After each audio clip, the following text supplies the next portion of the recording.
करवंदचं झाड आहे, लावलं आहे आम्ही. कोणी दिलं? मदत केंद्रावर आणलं आहे.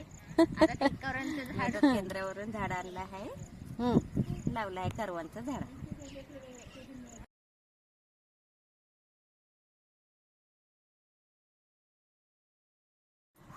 माझं नाव प्रियंका. मी महिला मदत केंद्रातून आंब्याचं झाड आणलं आहे आणि त्याला वाचवील आणि आंबे विकाले जाईल. माझं नाव मोनिका. मदत केंद्रावरून हे झाड आणलं आहे आणि लावलं आहे आंब्याचं झाड.